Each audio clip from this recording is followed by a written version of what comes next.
thank the UN Water for the opportunity for us to convene this session under the country experiences in contributing to the implementation of the Sustainable Development Goals related to water.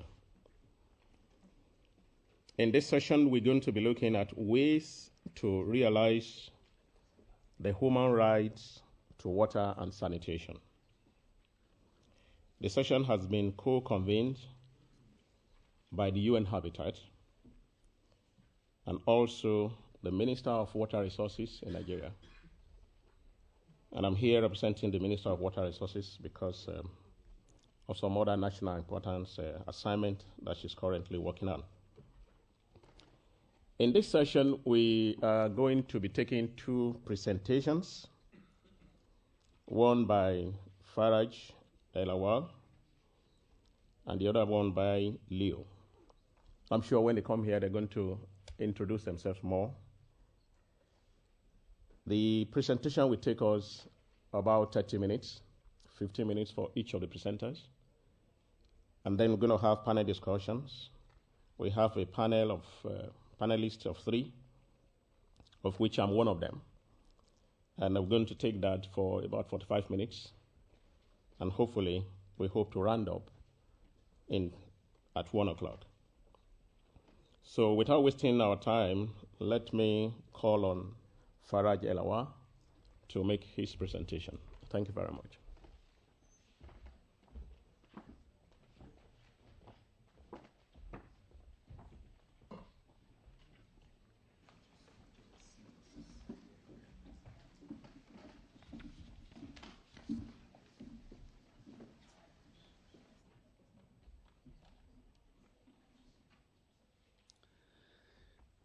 Okay, good morning again, everybody, and thanks for the organizers. And of course, as my Nigerian colleague said, my name is Faraj El-Awar. I'm not Enrique Jikuz. I'm representing Enrique Jikuz over here. So I'm the head of the Global Water Operator Partnerships Alliance Secretariat, which is an alliance hosted by UN Habitat in UN Habitat office in Barcelona since about 2 years. Now, what I should do here is to go through an overview, actually, of ways to realize the human right to water and sanitation. And I would like to start with a background where the human right to water and sanitation has been enacted by the UN General Assembly in 2010 in a resolution. And then it was enacted again in a Human Rights Council resolutions that worked on the practical issues that have to be tackled within the human right to water, or to ensure the human right to water, and so that water would be provided in sufficient amounts, it would be safe for drinking, it would be accessible for all sectors of the society, especially poor sectors, and it will be affordable, and that's very important if we really want to reach the universal access that we are talking about. Now, of course, that's nicely said, but there's a lot of challenges. And in a work that has been done excuse me, that has been done together by the team of the rapporteur, the former rapporteur on human right to water, Ms. Albuquerque, and they were supported by UN Habitat. These challenges were divided into or categorized into financing and economic challenges, and this is a huge issue, of course, and because simply there is not enough allocation of financial resources for enhancing access to water and sanitation. And we have one of the panelists with us, Mr. Guy Hutton.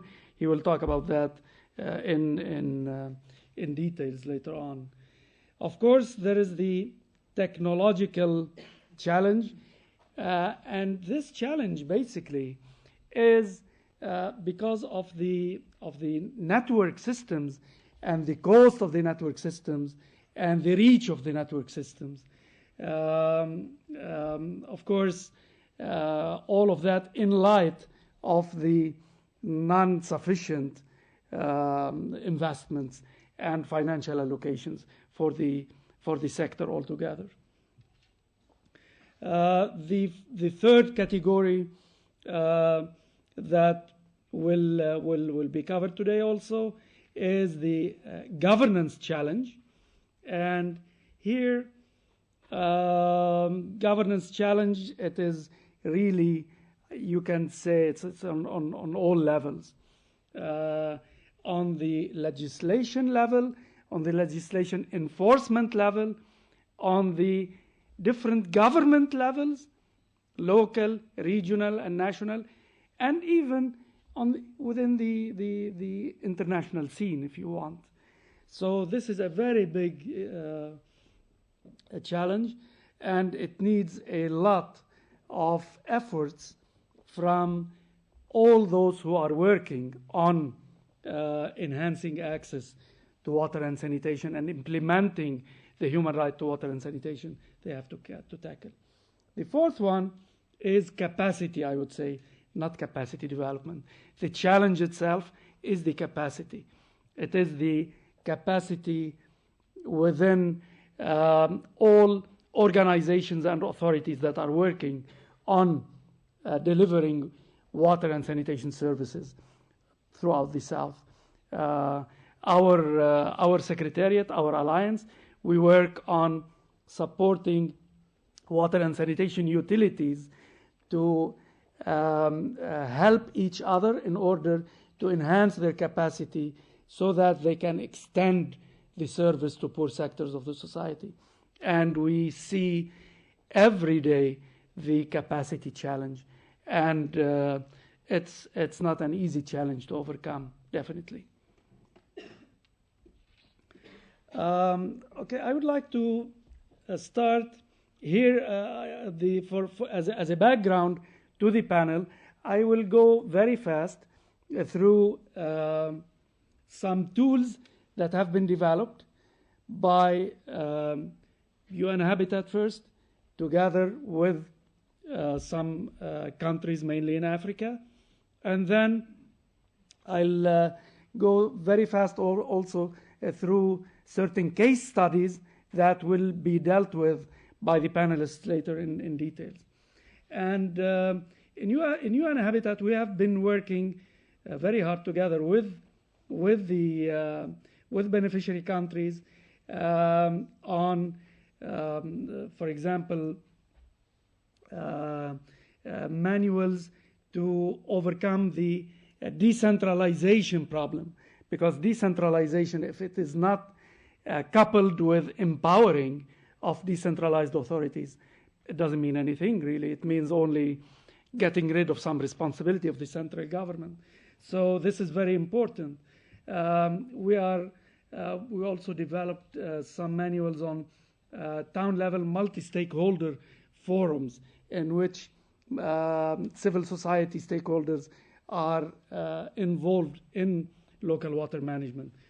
One case one tool that we developed, and I'm very happy about actually, is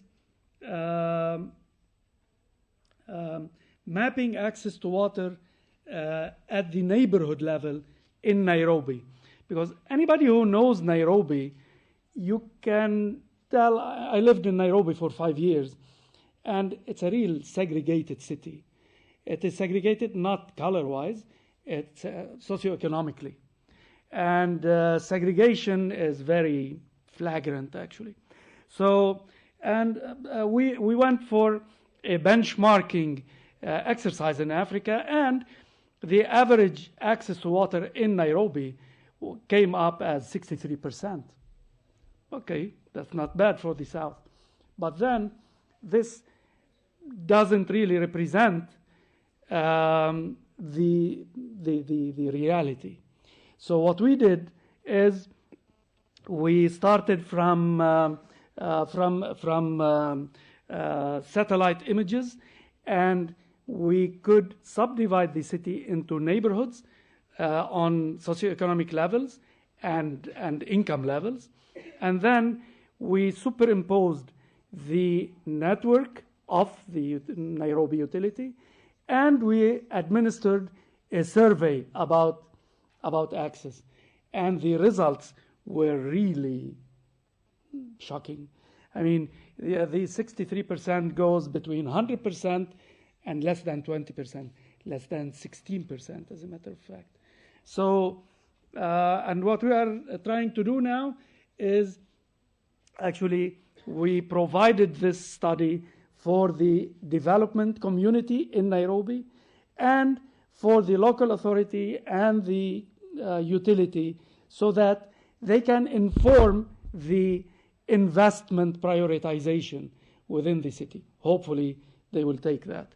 And now we are trying to replicate this in Fez in Morocco, and hopefully together with Siwi, we will try to scale it up in several cities of the South. Another case study is also like a very cheap intervention that happened through a water operator partnership, through a non-profit partnership between two utilities, one in Malaysia and one in Indonesia.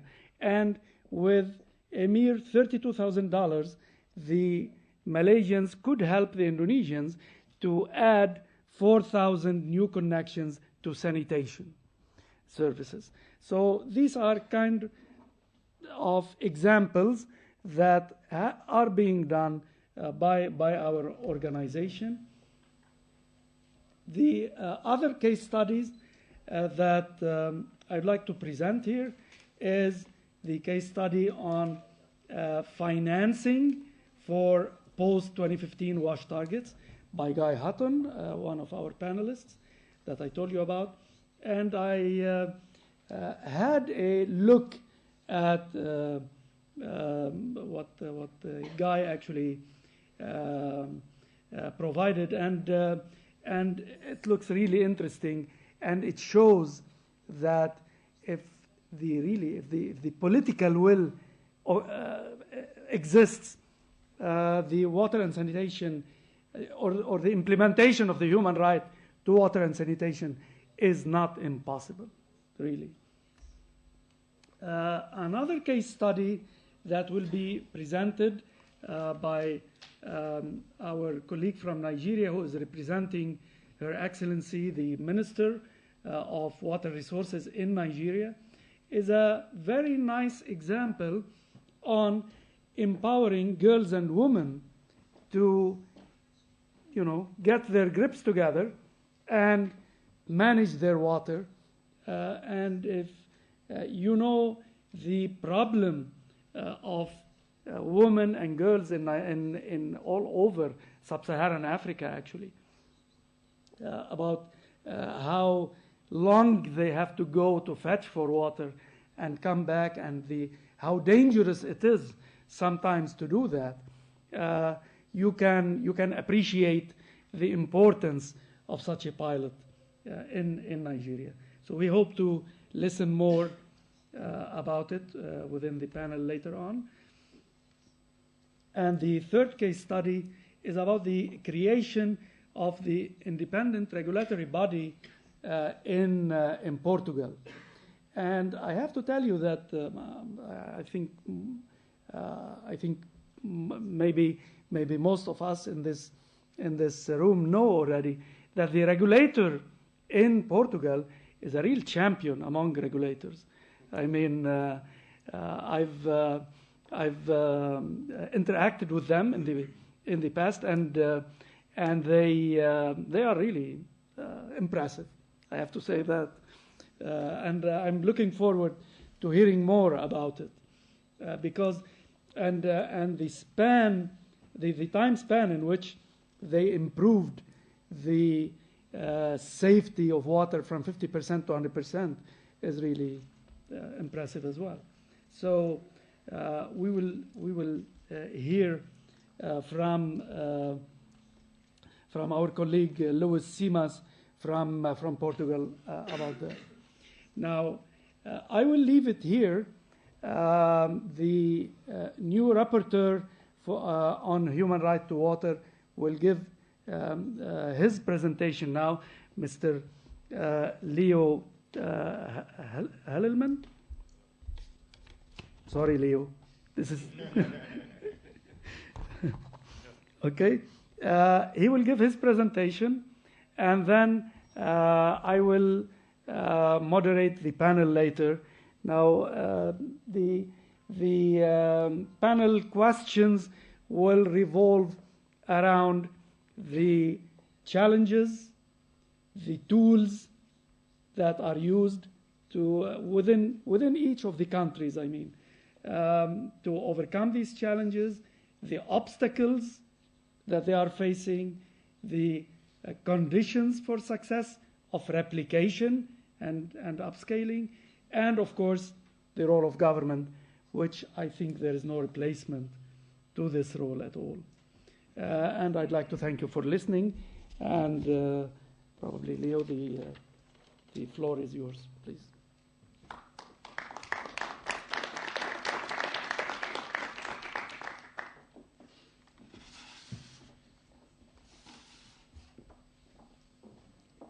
How can you get rid of this? How can you shut it down?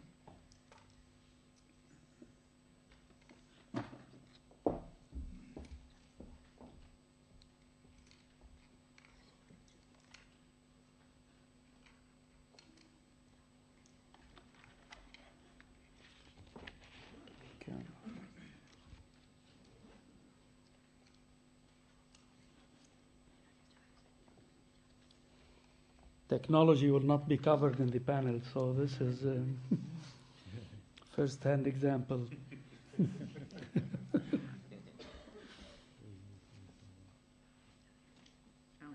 Okay. Thank you.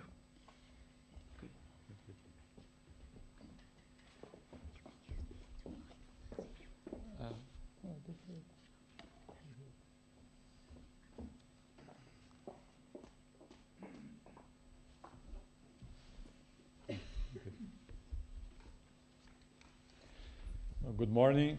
Thank you, Faraj, for your initial statements.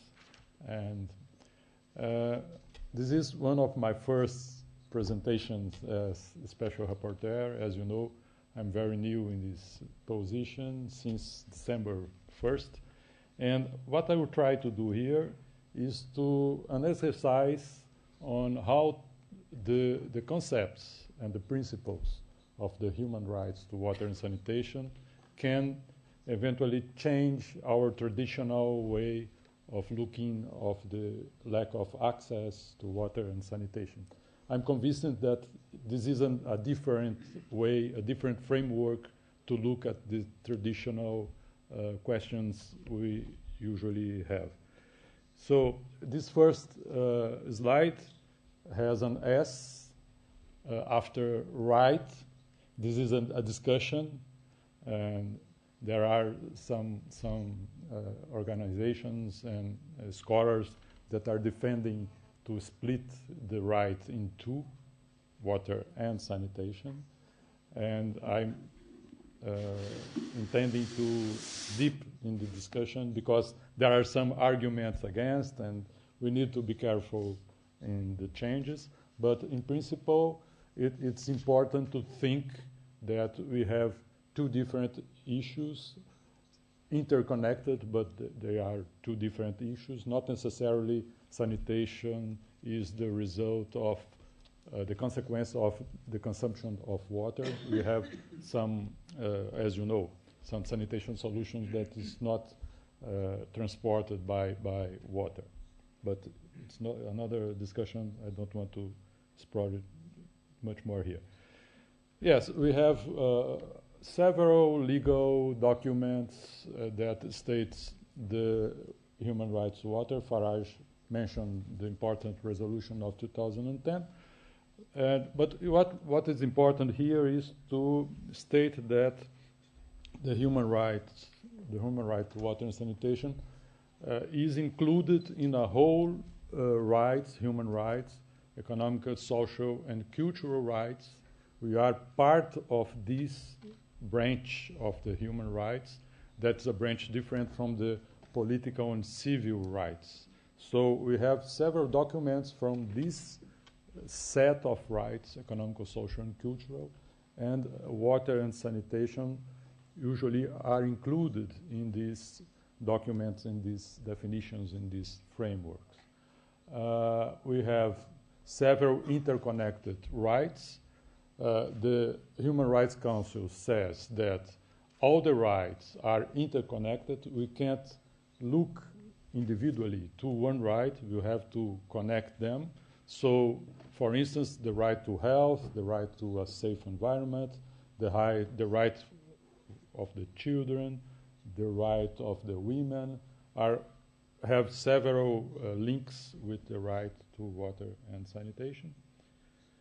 Here we have three important elements that I think we need to observe clearly, because it has impacts on how we look at the right and the access to water and sanitation. The principle of equality and non-discrimination.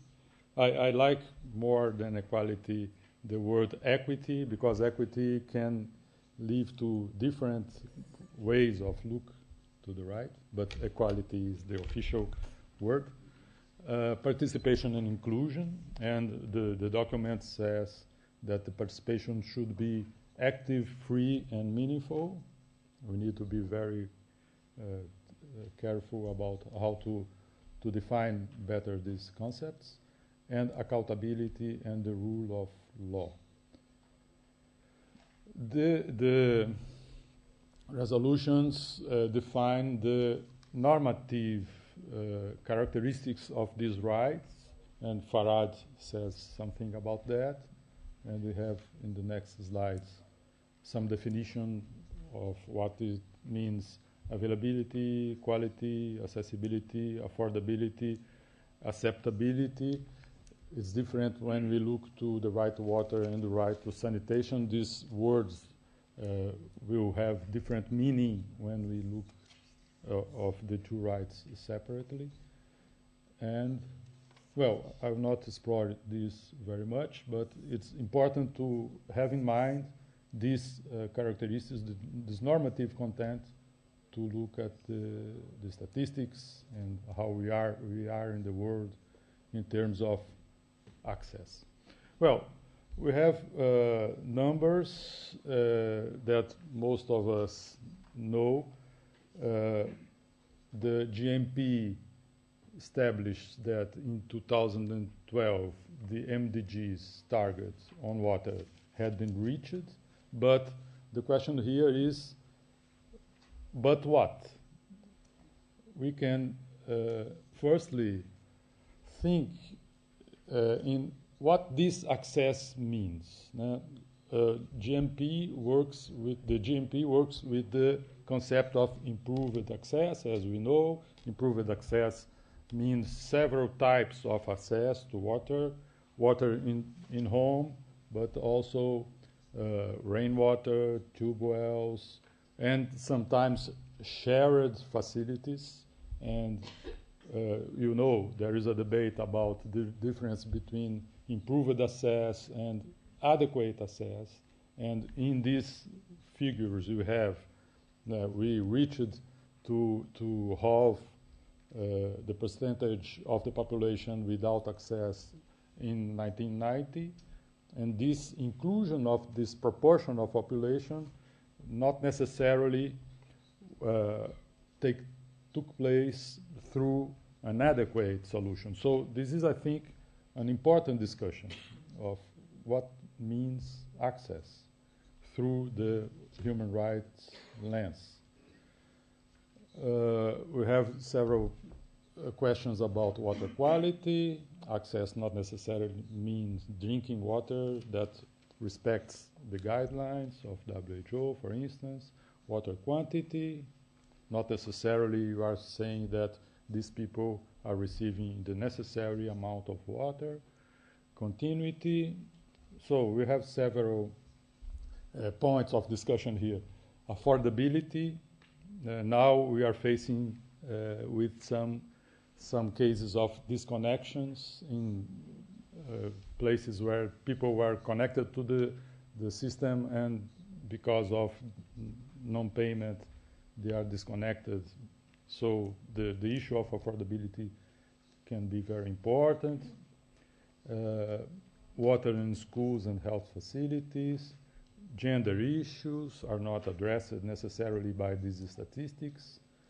And mainly inequalities. The last report of GMP is very interesting because it explores very well some aspects of the inequalities, but this is very important to the human rights perspectives. Inequalities between urban and rural areas, between rich and poor in the same city, for instance, between informal and formal settlements in the same urban area, disadvantaged groups and general population, inequality between North and South. I think we need to explore this more.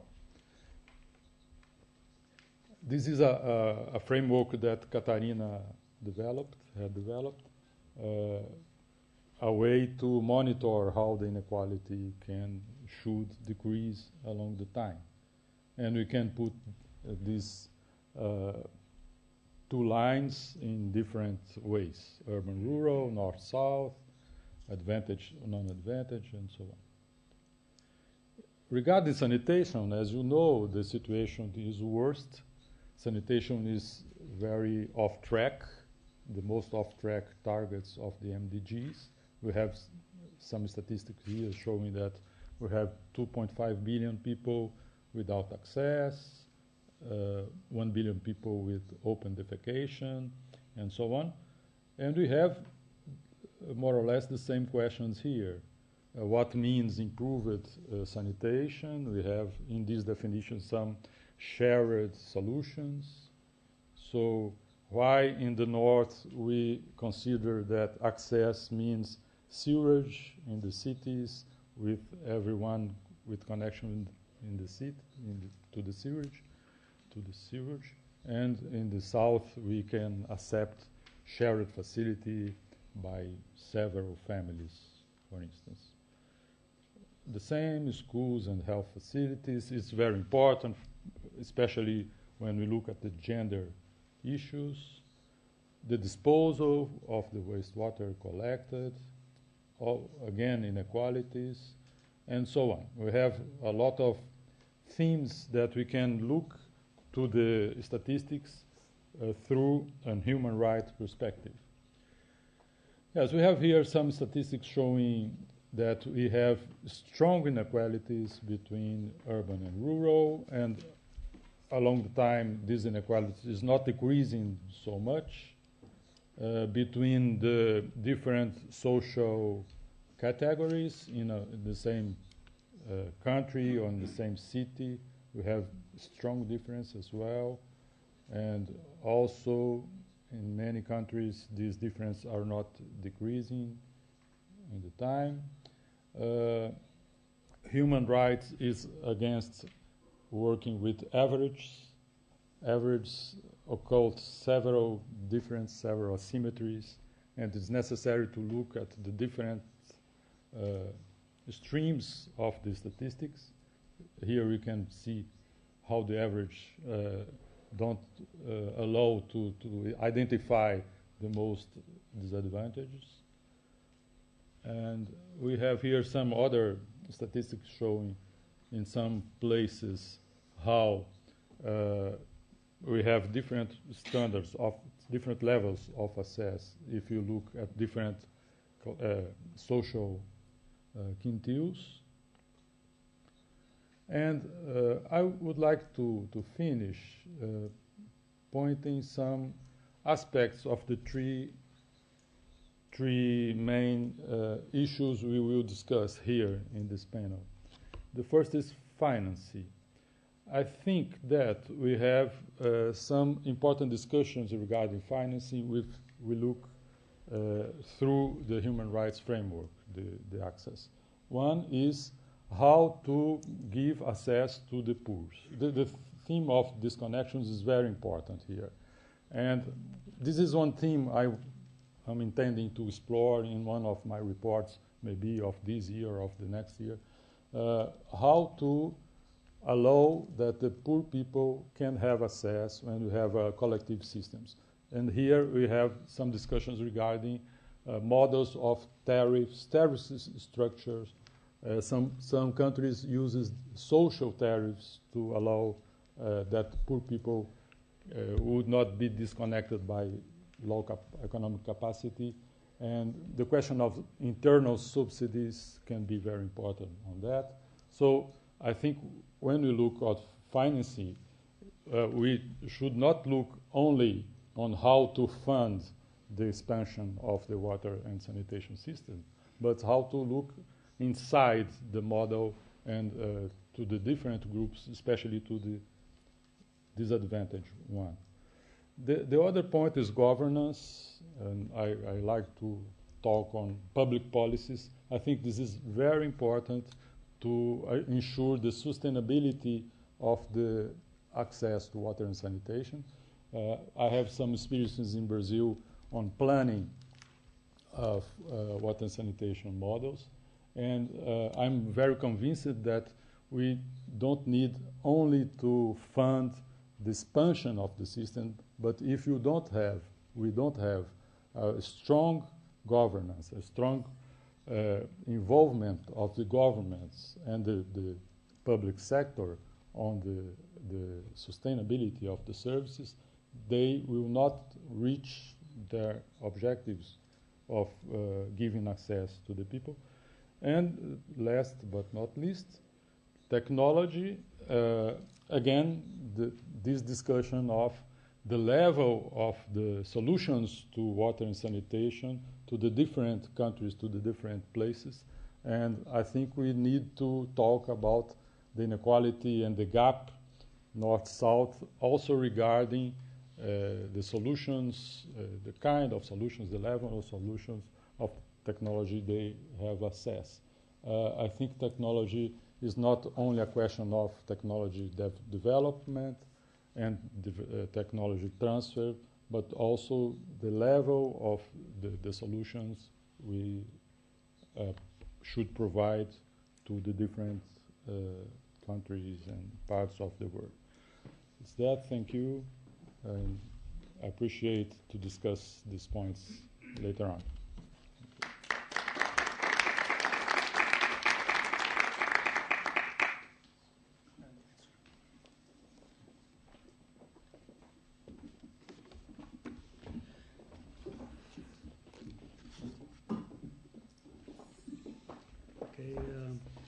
I'd like to, the panelists are already here, so they saved me the hassle of calling them.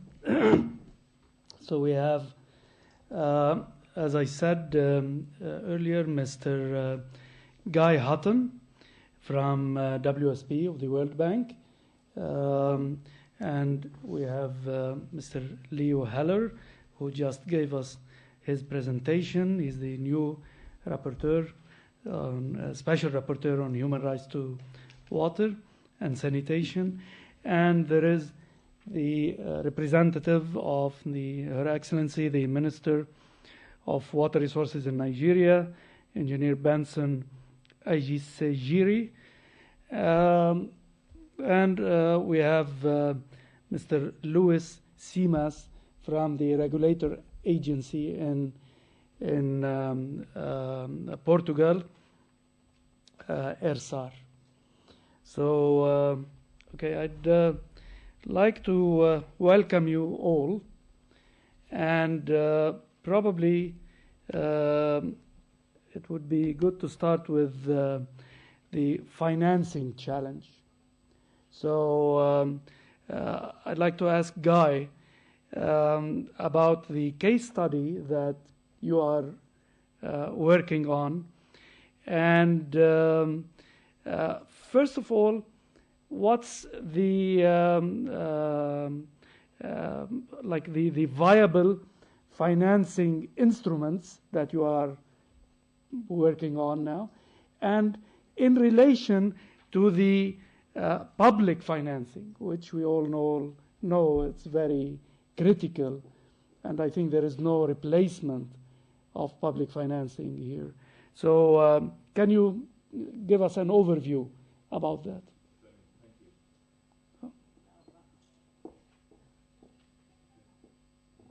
No? Okay. Yep. Great.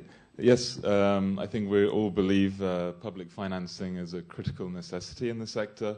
No country in the north or the west has achieved universal coverage without very significant public financing. But how much the public exchequer can afford and how those subsidies are actually delivered are two critical questions that we need to answer. So should public finances be used for bringing services to the poor or the disadvantaged? I don't think that our human rights colleagues ask that public funds provide 100% of the funding for realizing the human right. It's unrealistic, as most off-track countries are the poorest, so they have very limited tax finances. And we don't want to instill a recipient mentality in populations, because it's much more difficult later to charge them even when they can afford it. Furthermore, WASH is not an entirely public good. While there are well-recognized health and environmental externalities, it's also there are a lot of private benefits and consumption benefits. So populations can be, and it's proven, even poor populations can be persuaded to pay for good services. So the human rights states that we should monitor expenditures on WASH to make sure that those who cannot afford it do not go without a service, or they do not spend more money than they should on that service. And we saw on your slide, Leo, it stated without compromising the ability to meet other essential needs. And now that, of course, needs to be defined. It's very subjective and also location specific. But international agencies and some governments have defined between 3 and 5% of disposable income is an acceptable level to spend on water and sanitation in brackets. So any cost above that should be financed by a third party, either taxes or transfers. That's donors or other funds. So you showed the case study on the slide. So there have been previous global costs and cost-benefit studies that have estimated the resources required to meet the MDG and also to achieve universal access. So the previous study that was published in 2012 showed that $400 billion would be needed to achieve universal access of improved drinking water and sanitation. And so over a 20-year period from 2010 to 2030, that would be around $20 billion per year. That's just to provide services to the unserved in terms of the capital cost. So there is a new study that you mentioned, which is ongoing, which is led by the World Bank, but there are a lot of partners involved. And we have, based on the new definitions proposed for drinking water and sanitation by the JMP working groups on the post-2015 targets and indicators, we have forecasted numbers to 2015, and then based on the gap between those numbers and universal access, we will be estimating the costs needed, the financing needed in order to have universal access by 2030. And that includes hygiene as well, the forgotten H part of WASH. So this study is in process and will be available, I imagine, in 2 to 3 months' time. But it will be circulated before that for comment. So when we look at, so we know roughly the costs. I mean, it is a ballpark figure. Every country will have different definitions and different expectations for what type of technologies they provide populations with. So 20 billion per year is ballpark. When we look at the available financing in the sector, there's no comprehensive global data source for that. However, GLASS, I've got to commend the efforts of GLASS over the last 3 reports, is to gradually build a database from countries that respond to their survey, plus add to that the data from external sector agencies. So currently, the external sector agencies provide about $15 billion in 2012 to the WASH sector. Countries themselves, in terms of 49 countries that responded out of 93, there's 28 billion spent on WASH services in 2012. So in terms of the regional, if you add that together and then add in other countries that were not included, like India, China, Indonesia, Vietnam, these are all countries that are spending a lot on WASH.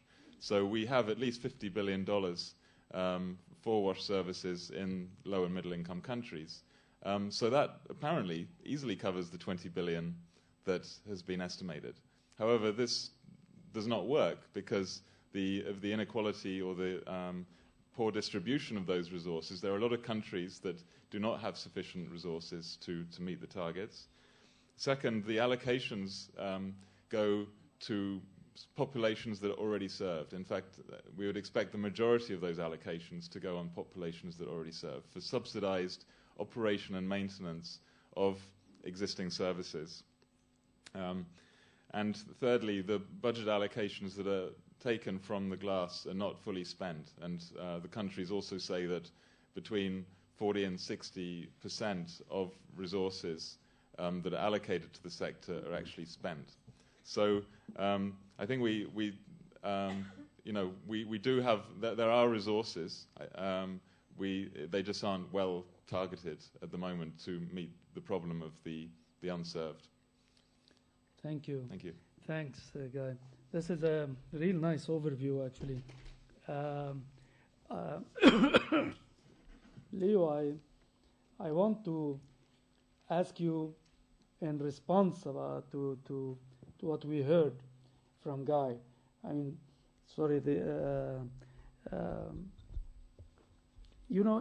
Guy said that we need 20 billion a year, and he had some calculations that even in 2012 we had 50 billion, but they are not equally distributed, and they're not directed toward those who are unserved. I mean, this comes to the inequality, geographical inequality that you mentioned in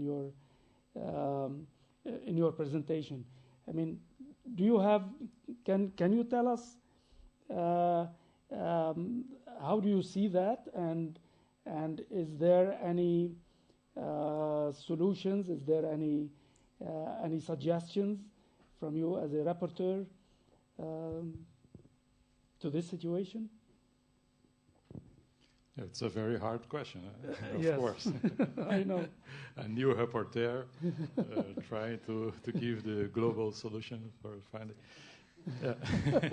Sorry, Leo. Yes, but what I can say, based on my experience, I'm from a developing country, Brazil, that is in a good track now. Yes. We have, I should say, a sufficient, almost sufficient public expenditure to WASH in Brazil from the national government. And part of the financing comes from the tariffs, from the payment of the users. So these are being enough to a gradual increasing on the coverage to water and sanitation. We have a lot of problem in Brazil already. We have we have problems of wastewater treatment. We have problems to provide, especially sanitation in slums, water and sanitation in the rural areas. So we will need to increase this budgetary allocation to water and sanitation along the time. But what we saw, we had an increase since 2000 and I would say 8 in this budgetary allocation. And it increased a lot, and we saw that the water sector wasn't able to use very well the money allocated in the sector because of the water industry was not prepared to suddenly apply a lot of money in good projects and good buildings and so on. So my experience shows in Brazil specifically that if I'm talking about 0.2, 0.3% of the GNP of the country. This allocation is not a very high proportion of the GNP. If this level reaches 0.5% per year, in some decades, 2 or 3 decades, we can have an universal coverage to water sanitation in the country. So, in other words, I think that the public expenditure is essential to increase the access of the people. We have to count on the tariffary expenditure, recordation. And, of course, we can complement this funding through other sources. But I'm convinced that if the national budget is not committed to increase these so essential services with so many social benefits, we will not reach our goals. Of course, this situation is different from country to country. Brazil is not the same of some very poor countries in the world. And I think that in some cases we need international cooperation, international support. Okay? Maybe different political will or different level of political will as well. Yeah, yes, totally course. agree. Of course. Thank you. I'd like to move to the governance issue now. And I'd like to move to Benson. Benson, the case study from Nigeria is very interesting regarding the empowerment of women to take their role in water management. So can you please brief us about what happened exactly, what were the challenges, and the replicability, potential of replicability of this initiative? All right, thank you very much. Let me start by giving a little background on Nigeria. In Nigeria, we have a population of over 170 million people. And the current access to water is just about 67% from our national assessment, meaning that more than 50 million people of the 800 million people that Leo mentioned are in Nigeria. The situation is even worse on sanitation. It's just about 41%, which means out of the 2.5 billion people, about 100 million or over 100 million are in Nigeria. Open defecation is still very rampant in the country. We cannot hide that. Now, we carried out a national assessment also on our water points we had a water mapping exercise that we did in 2007, which indicated that more than 50% of the infrastructure that government have put in place through subsidies are not functioning. Then we also look at the management, of these water points and water infrastructure. We discovered that less than 5% of them do involve women to a certain extent. And having realized that, we know that women suffer most in areas that do not have access to water, because they are the ones that will have to trek long distances with their children very early in the morning to fetch water for the household. I have personally witnessed that in some of the villages during some of the surveys that we carried out, where women will have to wake up very early in the morning and trek for almost 2 hours just to fetch 20 liters of water for the household. Since they are the ones that are bearing the brunt of lack of access to water, and government said, okay, let us have a pilot project where we will put women in the leadership of water management. And this is what gave rise to what we call Girls and Women in Nigeria Water Project. The idea is just to develop the leadership among women, to put them at the management level of water, such that it will be sustainable. We have started this project, we started in 2013, and we are piloting it in 4 states. Nigeria has 36 states, by the way. The way we are governed administratively is we have the federal government, we have the states, and then we have the local government. We have 36 state governments and 774 local governments. Now we are currently piloting it in 4 states of the 36. And the results we are getting shows that women will be better managers, of water infrastructure.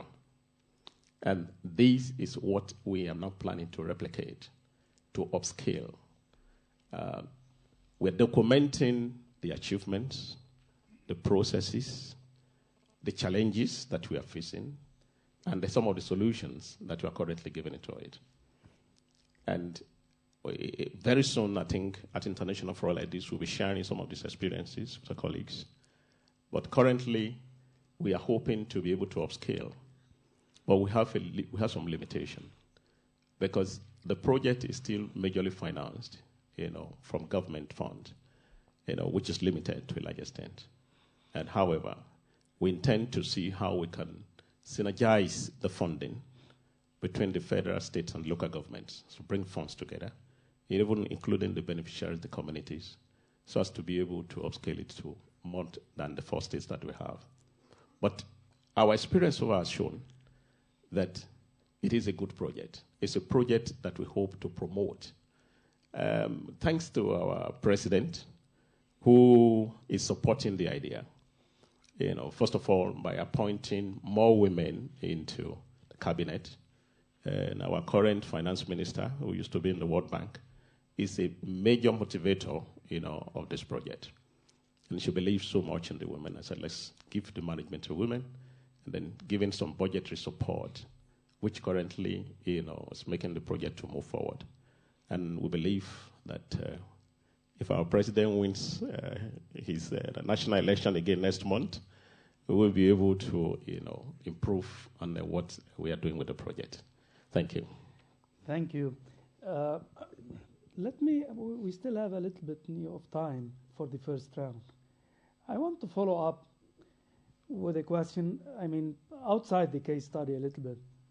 Nigeria is an oil country, So I would imagine the problem is not in finance, if we want to connect the challenges we're talking about. Or it shouldn't be, I don't know, please enlighten us.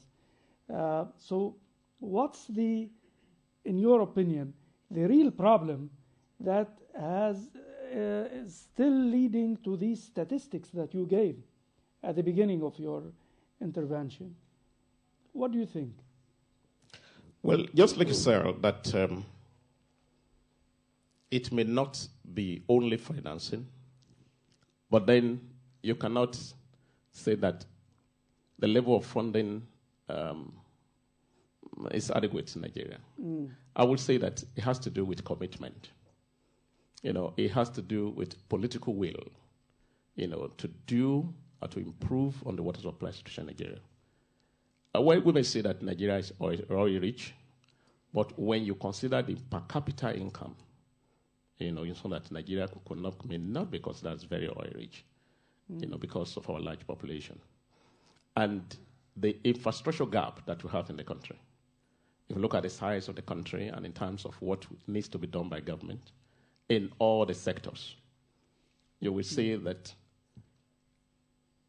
what we are getting in the water sector, perhaps, is just a pittance of what is required to improve, rapidly access to water. And of course, I cannot divulge mismanagement, of course, to a large extent of some funds, across the country. But then, when you look at the level of funding that is coming to the sector, where we are, it is just totally inadequate. Then this has been compounded also by mismanagement of the infrastructure, which I mentioned before, mainly dominated by the male, managers, which we are now trying to reverse, by putting more women in the management of infrastructure in the country. Thank you. All the best. Okay.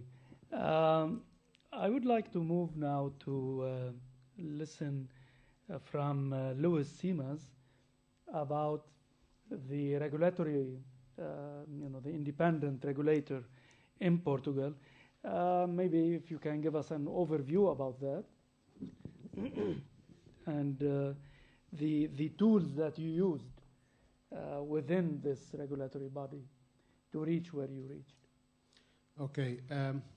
First of all, thank you for the invitation and thank you for your kind words, considering ERSAR as a champion among regulators.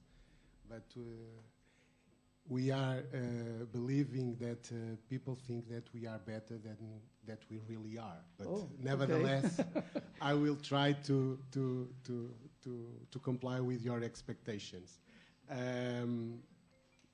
In fact, let me just give a background history. In the end of the last century, Portugal created an economic regulator for the wash sector. But then, I'm a drinking water man, and the reality was that in the beginning of this century, there was a new legislation to implement from the European Union, and we had a court procedure from the European Union because of drinking water quality.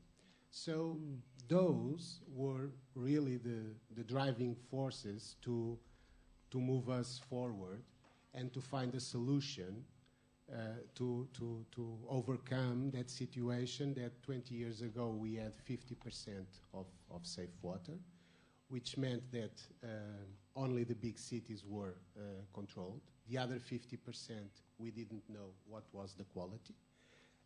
So the inequalities, it is a word that we are hearing so much in this conference, were really big, between rural and urban, between coastal and inland. There were huge disparities, and the solution found was the creation of a drinking water regulator inside the economic regulator, which in the beginning seemed a very strange solution. But as I explained yesterday, it is like a good marriage. We discussed inside our difference, and to the outside, to the wash sector, we have just one common opinion. We have just one solution for the problem. So we are a happy family for the sector. And that's how good marriage works. And the thing is that allow us even to do things like when someone asks to do an investment in water treatment, we are able to ask why. If you have such a good water, why are you going to spend more money? And one of the questions here is one of the challenges is the financing. And financing is not only having money to spend, is to spend it wisely. And I think the connection between the economic and the drinking water regulator is essential to spend the money wisely. Guy said in his first answer that those 50 billion sometimes go to people that already have the service. That's not spending it wisely. So this creation of this independent regulatory body that as a regulatory model that tackles very different challenges. The legislation challenge, the framework. We can propose to the government what we think are the rules that should run the sector. Then the behavior challenge. Look at the water providers on different levels, economic, quality of service, drinking water quality, and assess them, evaluate them, and compare them between each other. And then, of course, the legal and contractual regulatory model, so we can see if everyone is complying with the law, so the enforcement of the law. So the enforcement is also a very critical point. And I would like to end the answer to this my first question saying another thing. The colleague from Brazil in the previous session said that we have to touch heart and mind. And the truth is, you can have a very good regulator, but if you cannot reach the heart and mind of the water sector, you cannot do anything. So this work that we have done in Portugal is a result of a strong cooperation, is a result of the stakeholder engagement, in other words that we are hearing so much in this conference. So it is the work of stakeholder engagement, thousands of people that believe in the same solution. So the regulator is not it's not a force that is looking for the faults, is part of the solution, not part of the problem. Thank you. I would like to, before you leave the microphone, I'd like to ask you, have you ever cooperated with other regulators from the South? Are you transferring your approaches at all? Let me show you the first regulators notebook, first International Water Regulators Forum that took place last September in Lisbon in the International Water Congress, International Water Association Congress. Indeed, we have been a very active part in cooperation among regulators from north to south of the planet, from east to west of the planet. Of course, sharing knowledge, sharing experience is very important. Thank you. I think we have some more time before. I'd like to open the question to the questions to the or the floor to the audience to ask any questions if they have. Okay. Can we start here? But please make it short, and please introduce yourself. Hi, my name is Fouad Beda. I am a senior advisor on environment and water at the Union for the Mediterranean Secretariat in Barcelona, and I come originally from Palestine. When I saw the framework of this overall program, and I saw finance and regulation, etc., one word that I saw missing, which came up in several interventions, was politics. And I heard political will mentioned twice. Yep. And so I'd like to think about the evolution of the human right to water and how politics were so much at the forefront of almost a political battle to achieve the human right. I would like the panelists to answer where they see politics playing out now in the implementation. Is that directed to any of the panelists, or anybody would like to give a short answer on that? I can start. Indeed, political will is the start of everything. And I think the reason that we have today in Portugal an independent regulatory body, it was because of political will. And that's the big part that politics can play. It's to find the right solution for that country. We believe that independence regulation or independent regulation is a solution that could tackle the challenge of the wash sector and comply with the rights to water and sanitation. So the main role that I see in politics through regulation is to let us work. And that's what they are doing in Portugal. Okay. All right, go ahead. Hi, I'm Christopher Gasson. I'm here representing the Global Water Leaders Group, which is a group of CEOs from water utilities around the world. I'm also a member of the Global Agenda Council for the World Economic Forum on water. And I just wanted to try out one of the ideas that the Global Agenda Council is putting together to present next week at the World Economic Forum in Davos, which is really about analysing the way that private spending on water, i.e. Bottled water, household adaptations, under-the-sink filtration units and so forth, is actually growing at 2.9 times the speed of utility spending on water.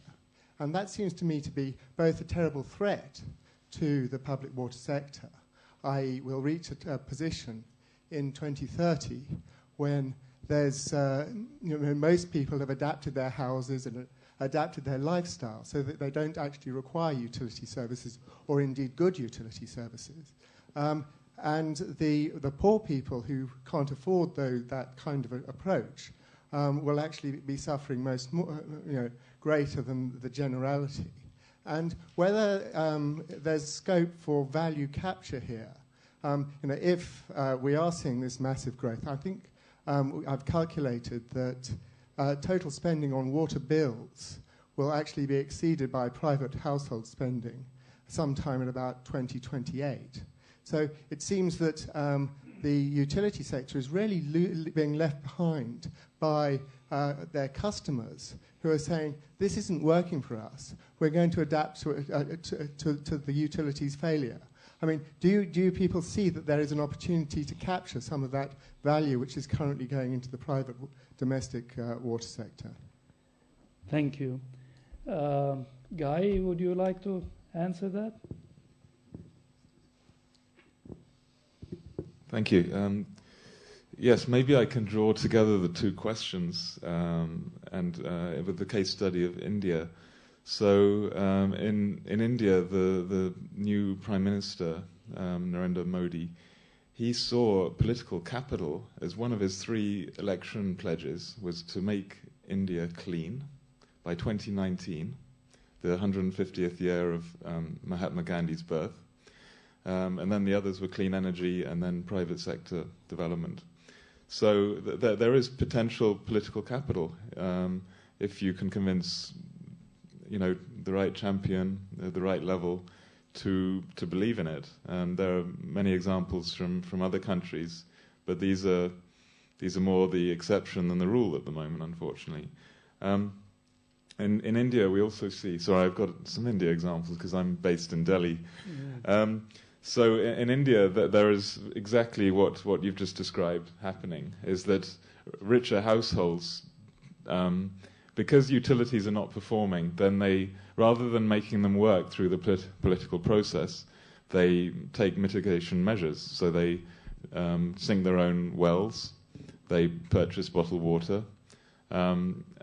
So I think it's very hard to reverse that.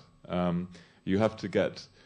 it's a question of whether the effort of those elites or those classes is worth it, and they see that with their effort to change the system, that they're actually going to get a better service, and how long it'll take. So I think that there is a lot of sort of value to be captured, sort of shifting it from the bottled water market to utilities, and I think that is an effort that we really have to make. Yeah. But it is I think it's an uphill process because the mitigation measures are so firmly entrenched in people's attitudes and also their investments they've already made. Totally agree. Yes, please. Yeah, thank you very much. I'm Alberto Guijarro from Ongawa Engineering for Human Development. My question is for Leo Heller, but maybe for everyone. We have seen that the lacks of water and sanitation are higher in rural areas, but the problem is that people who live there in these areas have few opportunities to be listened, and very often public authorities and private companies, for example, maybe not NGOs, forget them. Because maybe working in these areas, in these rural areas, is complex and expensive. My question is how to avoid this situation in the post-2015 agenda. Thank you very much. Leo, would you like to answer? Okay, thank you. Well, from my experience, the problem in the rural area is very different from the problem of the urban areas, and it deserves a specific view, a specific planning, a specific view, especially regarding the technologies. Not necessarily we know that the technologies of the urban area can be replicated to the rural areas. Again, an experience in Brazil is that the national plan of Brazil has a provision of three main programs. One program for the urban areas. The second program is what is called structuring measures, mainly looking at management, and one specific problem to the rural areas, because the gap between urban and rural is very high. And the logic here is that this program need to first identify what rural means, because in this broad term rural population we have so different forms of settlements and cultural values and demographic patterns. And second, to identify the best technologies, not necessarily for instance, collective water systems and sewage, because you can have a very dispersed occupation of the territory, and then financing and so on.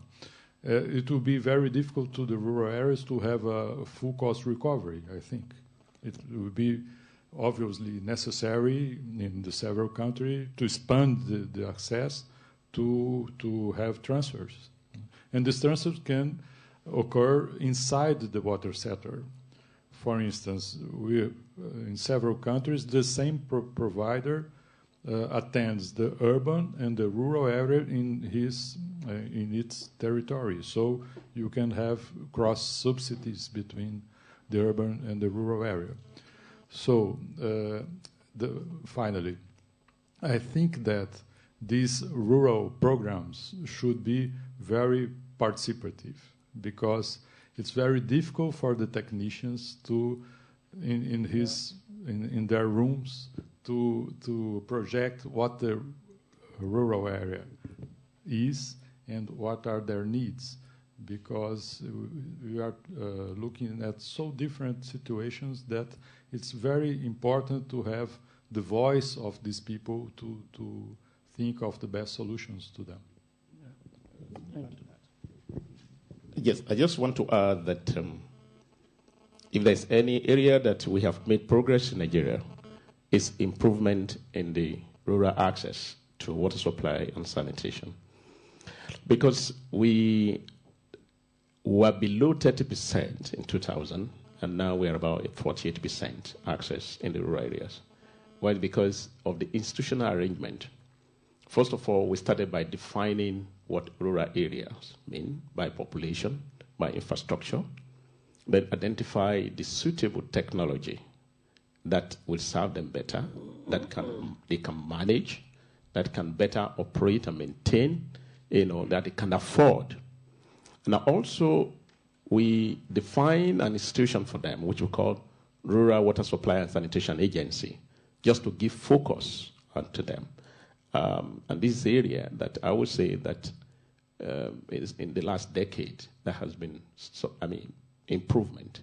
In the urban area, we haven't made much progress. That is why we are where we are. But in the rural areas, we have good case studies that we can share in Nigeria. Thank you. Yes, please. John Chilton from the International Association of Hydrogeologists. I have a comment related to the disparities in the financing, which sort of follows from the last question. And there is a natural resources dimension to this as well. And certainly from the countries in Africa that I know, as countries move towards greater coverage, the proportion that's left is often in very difficult natural environments. And the per capita cost of reaching some of these communities is pretty high. And they become less attractive for implementing agencies to deal with, unless there is some kind of possibility of cross financing from one to the other. Thank you. Can we get the other comment? So that I'm Fabio Fussi from the University Milano Bicocca. I would like some clarification because we heard the amount of money estimated to increase the water coverage and reach Millennium Development Goals.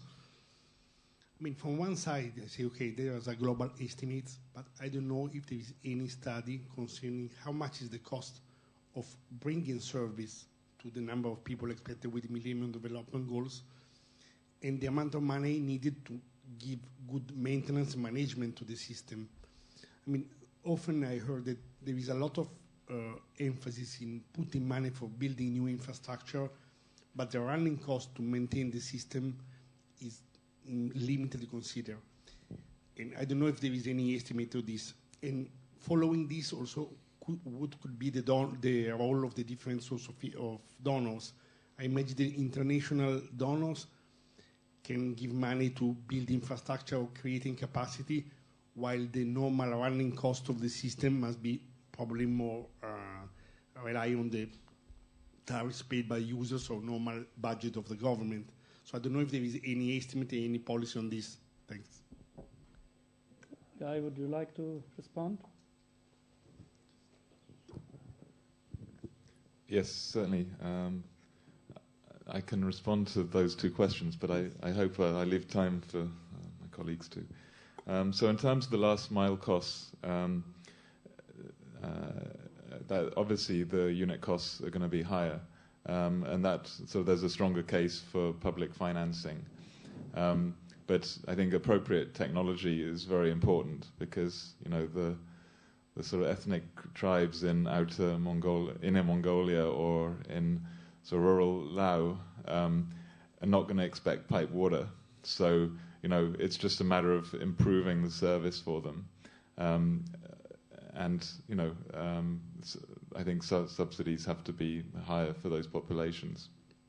In terms of the maintenance and management, it's a very good question, and I think the sector, I would say, largely thanks to the IRC in the Netherlands WASH cost project, has really brought a lot more attention to this issue.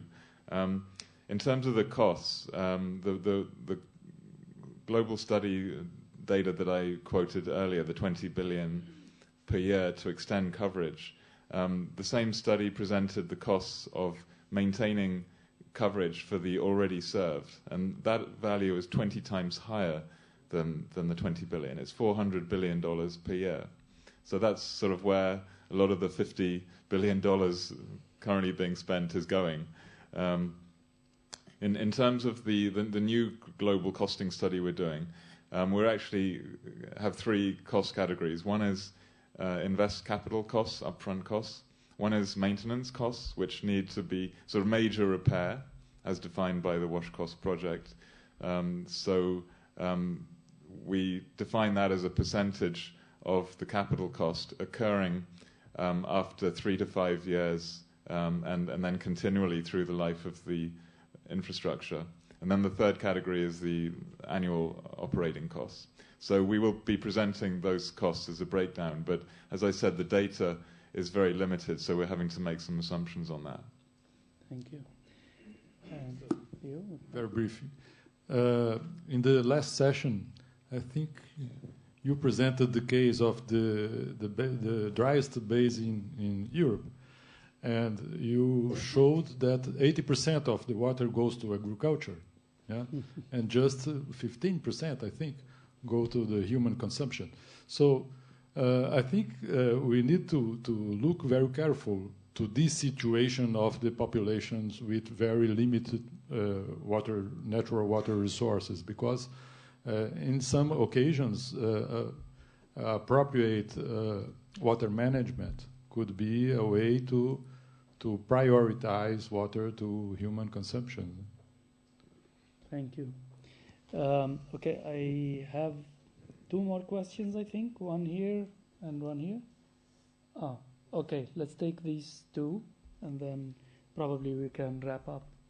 Yes? I can't help but feel that many of the problems we're talking about today are exacerbated by the fact that we talk a lot about the water energy nexus, but then we decouple those because we're obsessed with the carbon footprint and we never discuss the water footprint. And I think so much could be addressed if we had a traffic light system, like when you buy a fridge in my country, for example. I forgot to say I'm Roger Faulkner, President of IHR. I'm from the UK. People now buy the fridge, which has the least impact on the energy. And if we could do the same with water, we would solve so many of our problems. For example, in my country, Manchester United is probably one of the world's biggest football brands, alongside Real Madrid and a few others. They change their shirt every year to give the soccer players huge salaries. Now, when the public know that a T-shirt requires 45 bars of water, for example, and we could flag it up as red, that club would be under tremendous pressure to change their shirt every other year instead of every year, and that would do so much to alleviate poverty in many of the developing worlds. And then you turn to China, where every woman used to wear the same costume back in the 80s, and now every woman wants to be westernized and wear different clothes every day of the week. That's going to have a massive knock-on effect on water security. And until we flag up the water footprint, we cannot talk about coupling water and energy nexus, because we are doing a lot of damage in decoupling them. It's a very different story about the whole consumption trends in the world altogether. And sorry? I was interested in the World Bank and the UN chaps' comments. In the World Bank's comments. Any comments from the World Bank? No comments? Well, I don't want to ignore the question. Yeah, I'm afraid you've asked the wrong person from the World Bank, because I'm sort of very firmly in the wash sector. Obviously, we have to be aware of where we're getting our water from and how much water we're using to flush our own waste down the toilet every day. That's very relevant, and so technologies, I think, sanitation technologies should have that kind of system, and they do in the West. You've got the water-saving, flush now, so I think that we have to be very aware of that. Yes, but I have colleagues I can put you in touch with who will give a better answer to that. Okay. Yes, yeah. Please go ahead. Mine is two-part questions. The first to Benson. You said, these 4 pilot cases, 4 regions out of 36, you had success because of management of the supply system is actually piloted through women governance. What actually has happened?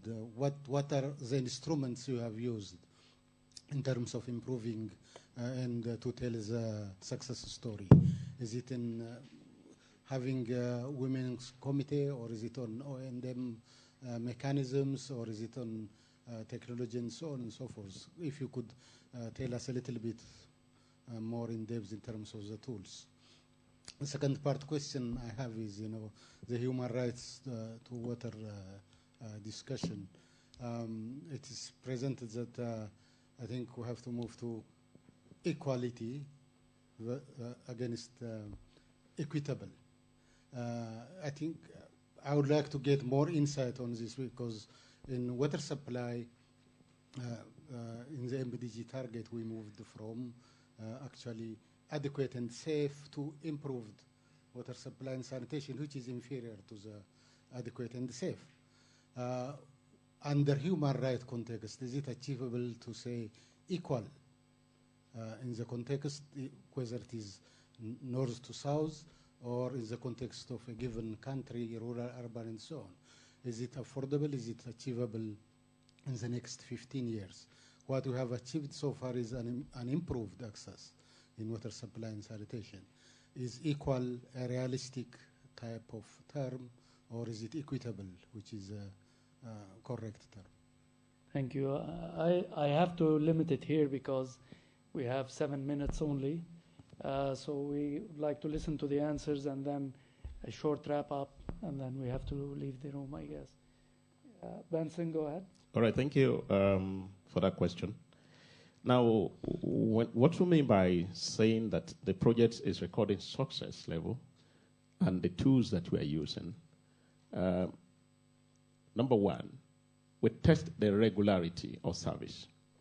How regular is the service in the areas that the women are managing the operations? And we saw that it has been almost 98%, regularity. Sampling those who are getting the service, from those water points. The second part has to do with level of repairs. How frequent, at what speed do they attend to infrastructure breakdown? Because these ladies were trained, on operation and maintenance of the schemes. And we have seen that they do not even want the system to break down at all. So whenever there's any shutdown, we quickly attend to it and bring it back to service. And then we look at also if they are able to generate, enough revenue, because we didn't prescribe the tariff to them. They have to determine the tariff in accordance to the affordability of the customers they serve. And we saw that it is almost 100%, the recovery cost, of service that you're doing. So based on this, we see that the project is very sustainable, and then we can turn it to be, successful. Thank you. Yeah. Well, thank you for your question. Yes, it's an interesting discussion. I think there are two ways of look at the difference between equal and equitable. One is equity means equal in the outcome, not equal in the solution. When we look at the concept of appropriate technology, you can have two different populations with two different technologies with equal outcome, but they will not be equal solution. This is one way to difference the two means. The other way is, to me, equal means a state, and equity means a process. So if you want to move from one point to other point in terms of access, and you have a policy oriented by the equity principle, we will first give access to the most disadvantaged. So you move the way if you look by the equity principle. Some authors define equity as looking the difference differently, not looking the difference equally. Okay? It's very philosophical, but I think we need to deep on that. Good ending of the session, I would say.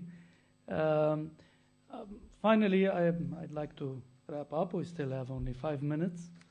What can I say about the session? The session, we went through the challenges that are facing the implementation of the human right to water and sanitation. Of course, not all the challenges have been tackled by the panel because we couldn't tackle the capacity challenge through the case studies, and we couldn't tackle the technology the challenge as well.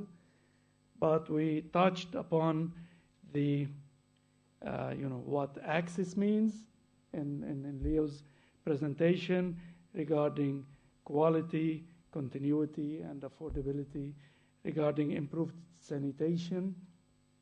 And the most important is the inequalities. I mean, the inequalities between urban and rural areas has been mentioned a lot, but the intra-urban inequalities also, they are very important. It was mentioned in the case study that I presented about Nairobi. Regarding the financing, really, I mean, in Guy's presentation or case study, he mentioned $400 billion that could solve the water and sanitation problem. This is really nothing. The world can't afford that. It needs the political will. This is less than what the United States bailed its banks with, less than half of that actually, or the less than half of what Europe paid for that. So the political will, it has to be looked at from a global perspective, I would say, not only national perspective. In the cases of Nigeria and Portugal, we listened to impressive political will on the national level, but the political will on the global level, within both the donor community, the development community, and the southern community. This is, I think, what is lacking, and this is a big challenge. Finally, I would like to thank the panelists. Please join me in giving them a hand, and to thank you all for participating and listening. I think it's time for lunch.